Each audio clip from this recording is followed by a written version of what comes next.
मीनू की शादी एक साधारण परिवार में रोमी के साथ होती है। रोमी एक फैक्ट्री में काम करता है। मीनू और रोमी के दो बच्चे हैं, एक लड़का और एक लड़की।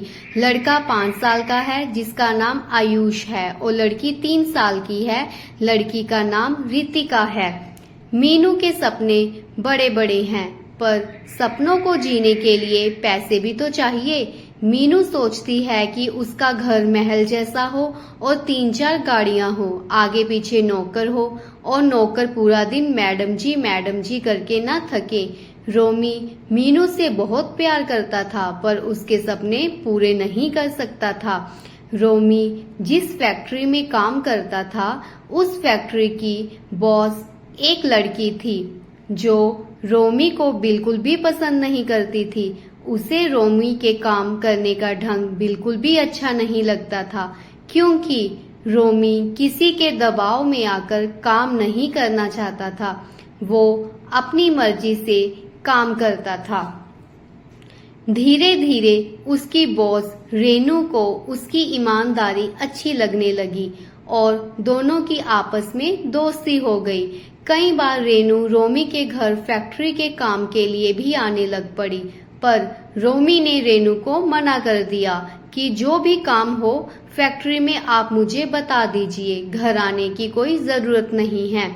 मीनू ने जब उसकी बॉस का पहरावा देखा तो सोचने लगी कि काश मेरे पास भी इतने पैसे हों और मैं भी ऐसे ही कपड़े डालूं। एक बार की बात है, मीनू अपने पति को बिना बताए ही उसकी फैक्ट्री में चली जाती है और रेनू को बोलती है कि मुझे भी ऐसी ठाठ वाली जिंदगी चाहिए। तो रेनू बोलती है कि उसके लिए तो तुम्हें काम करना पड़ेगा। मीनू अपना दिमाग लगाती है कि क्या तुम्हें मेरे पति रोमी अच्छे लगते हैं। रेनू मुस्कुराने लगी और कहने लगी कि ऐसे ईमानदार इंसान मिलना तो बहुत मुश्किल की बात है। तो मीनू आगे से बोलती है कि क्या तुम्हें मेरे पति चाहिए। रेनू हैरान हो गई और बोलती है कि तुम क्या बात कर रही हो मीनू, मेरा ये मतलब नहीं था। मीनू रेनू को बोलती है कि मैं तुम्हें सोचने के लिए 1 रात का टाइम देती हूँ और अपना फैसला बता देना। अगले दिन सुबह रेनू मीनू के घर आती है और बोलती है कि मुझे मंजूर है। मीनू बहुत ही खुश होती है और बोलती है कि बदले में मुझे क्या चाहिए, ये तो तुमने पूछा ही नहीं। रेनू बोलती है कि बताओ क्या चाहिए। मीनू बोलती है कि मुझे अपनी फैक्ट्री की मालकिन बना दो और अपना महल जैसा घर भी मेरे नाम कर दो। तुम मेरे घर में आ जाओ और मैं तुम्हारे महल जैसे घर में आ जाती हूँ। रेनू सब कुछ स्वीकार कर लेती है। रोमी जब घर आता है तो देखता है कि रेनू उसके घर में झाड़ू लगा रही है, तो वे हैरान हो जाता है और पूछता है कि तुम मेरे घर में क्या कर रही हो। फिर वो सारी कहानी बताती है। रोमी गुस्से में मीनू के पास जाता है तो वे फैक्ट्री में जाता है तो देखता है कि मीनू पैंट कोट डालकर चेयर पर बैठी हुई है। रोमी बोलता है कि मीनू तुमने मेरे साथ बिल्कुल भी अच्छा नहीं किया, कम से कम अपने बच्चों के बारे में ही सोचा होता और मेरी माँ का भी नहीं सोचा। आयुष और रितिका तुम्हारे बिना कैसे रहेंगे और मैं तुम्हारे बिना कैसे रहूंगा, तुमने एक बार भी नहीं सोचा। इतना बोलकर रोमी वहां से चला जाता है। मीनू की आंखों में आंसू आ जाते हैं और सोचती है कि ये बात तो मेरे दिमाग में क्यों नहीं आई। एक दिन मीनू को अपने बच्चों की बहुत याद आ रही थी। बच्चों से मिलने के लिए वे रोमी के घर चली जाती है और आगे देखती है कि रेनू कपड़े धो रही है और रोमी उसकी मदद कर रहा है। ये देखकर उसे गुस्सा आता है कि मेरे पति से काम करवा रही है और साथ में उसके साथ बातें भी कर रही है और दोनों साथ में हंस रहे हैं। मीनू को जलन होती है और वे उनके पास जाने लगती है। फिर उसे याद आता है कि मैंने तो खुद अपने पति को उसके हाथों सौंप दिया है।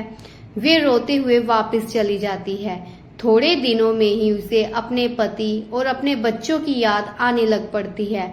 रो रो कर उसकी हालत बुरी हो जाती है और वे बीमार पड़ जाती है। जब रोमी को पता चलता है तो वे मीनू को देखने तक नहीं जाता। फिर रेनू के बार बार कहने पर मीनू का हाल पूछने चला जाता है। रोमी और रेनू मीनू का पता लेने जाते हैं। तो जब मीनू रोमी को देखती है तो भागते हुए रोमी के पैरों में घिर जाती है और बोलती है कि मुझे माफ कर दीजिए, मुझसे बहुत बड़ी गलती हो गई, कृपया करके मुझे क्षमा कर दीजिए। रोमी मीनू को उठाता है और बोलता है कि तुमने मेरे साथ इतना कुछ किया फिर भी मैं चुप रहा। तुमने पैसों के लालच में अपने बच्चे भी अपने से दूर कर लिए। मीनू आगे से बोलती है कि कृपया करके मुझे अपने घर ले चलिए, मैं आपके बिना और बच्चों के बिना नहीं रह सकती। रोमी की आंखें भर आती हैं। मीनू रेनू से हाथ जोड़कर बोलती है कि मैडम जी मुझे क्षमा कर दीजिए। रेनू उसके हाथ पकड़ लेती है। रोमी मीनू को अपने गले लगा लेता है और बोलता है कि तुम्हें अपनी गलती का एहसास हो गया, मेरे लिए इतना ही काफी है। रोमी मीनू को घर ले जाता है। मीनू फिर से अपने पति और बच्चों के साथ खुशी खुशी रहने लग पड़ती है। इसीलिए तो कहा जाता है कि लालच बुरी बला है। लालच में आकर हम अपना ही सब कुछ लुटा देते हैं और जब होश में आता है तो सब कुछ बिखर जाता है। इसीलिए तो कहा जाता है कि जितनी चादर हो उतने ही पैर पसारने चाहिए। तो दोस्तों, अगर आपको मेरी ये कहानी अच्छी लगी हुई हो तो प्लीज चैनल को लाइक, सब्सक्राइब, शेयर और कमेंट जरूर कीजिएगा। धन्यवाद।